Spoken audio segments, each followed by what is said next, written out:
Hello everyone and welcome back to the Berrow Motors YouTube channel on a very bright day in a very bright car. Today we are doing our long-awaited Car of the Week video.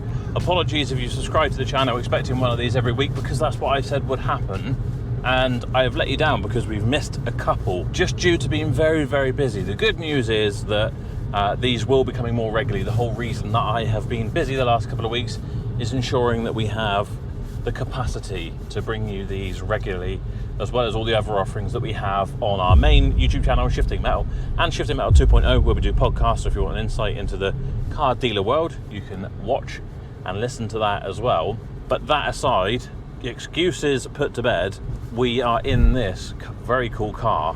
It's not actually a car that I've bought in the last week, as I explained in our video. What I used to do was pick the best car we bought that week and we were going to review it, but what would tend to happen is that sometimes those cars would sell before we even had a chance to do a video, or even on one occasion I think we'd been a bit quiet and we hadn't even bought anything that week, so I couldn't really do one. So what I decided I would do is just pick my favourite car, almost like a manager special, the one that I think would make an interesting video, and that is what we're doing, which is why we are in this 2019 Suzuki Swift 1.4 turbo booster jet.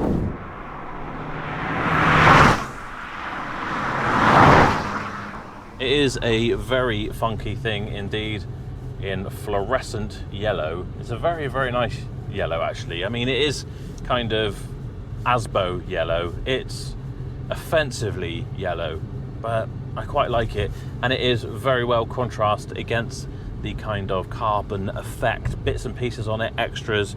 It does look very sporty indeed, and it sounds quite good as well, and we're going to drive it and see if it actually drives and performs as well as it looks. Before we do that, I can tell you about the interior. It's got these really nice bucketed sport seats, which are, even for a slightly larger chap like me, very comfortable indeed, and I definitely feel very well secured in here.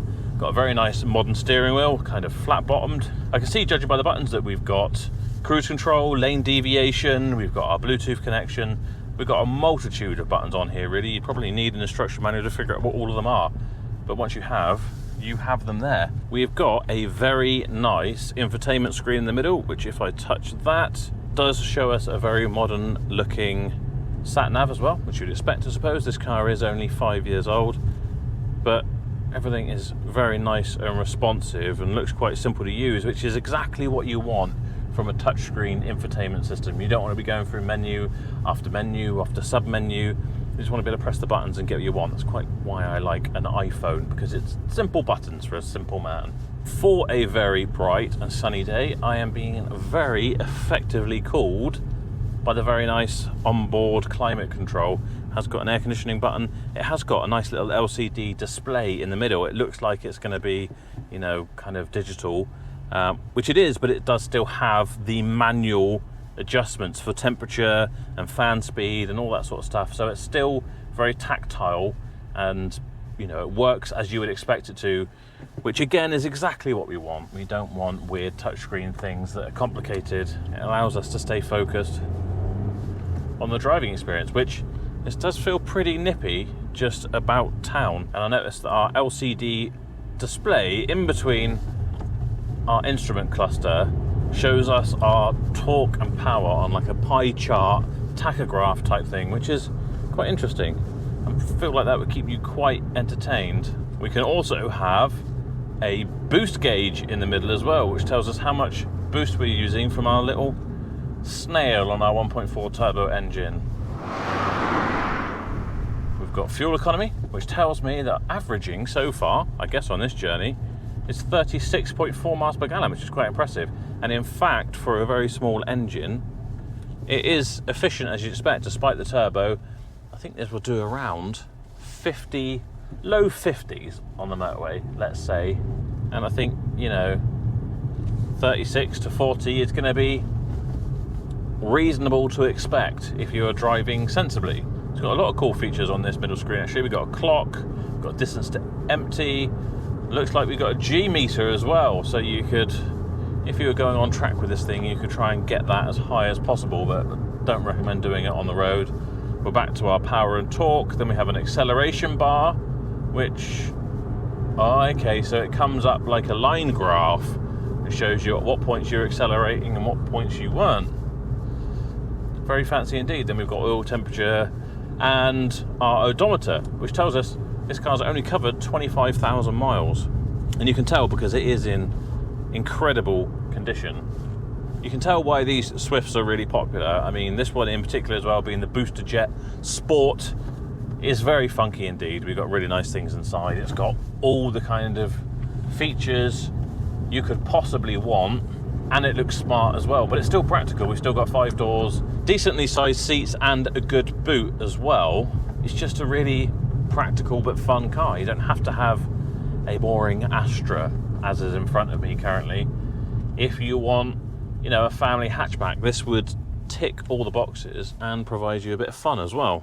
Very boring things to note are that we have got like an abundance of cup holders and storage space. We've got a very nice rubberized thing down here where you can put your phone tucked away. We've got 2 cup holders in the center armrest. We've got cup holders in each doors, which would definitely allow you to get a big bottle of water in there, as well as further door pocket space as well.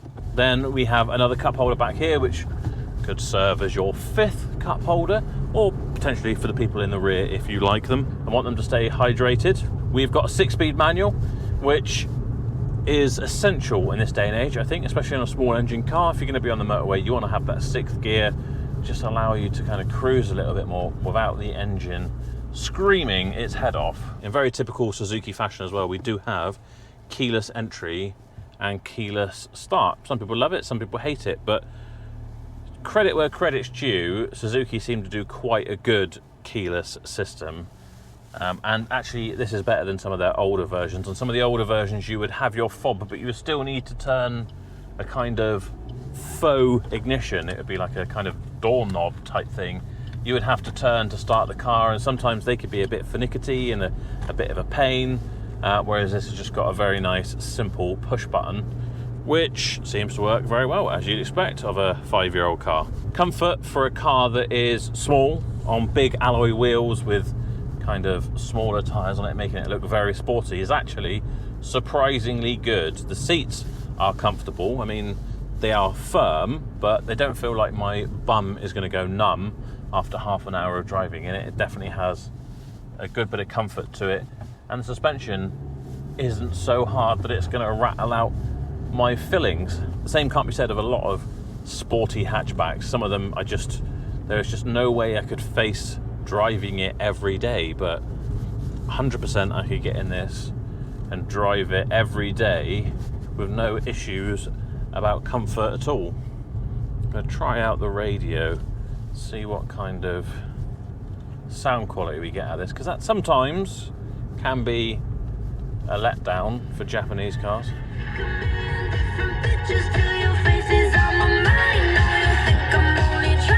Well, it is an awful lot better than some of their previous offerings. It's definitely not the kind of quality you would find in a German car or a Ford, for example.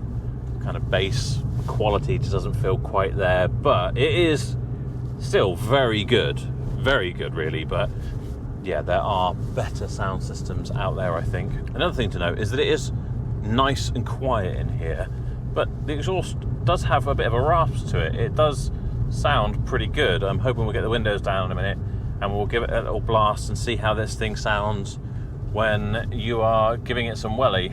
Because frankly, if you're buying a sporty little hatchback, you probably want it to sound good. You're probably going to drive it quite enthusiastically, aren't you? So I feel like that would be quite important to me. But I have to say, I think it's going to be subdued. Maybe it would benefit from an aftermarket exhaust. But then again, I did notice just as we were driving along then, I was hearing some kind of little pops and crackles on an overrun. So, you know, it may surprise me. Right, let's drop it a gear and see what it sounds like.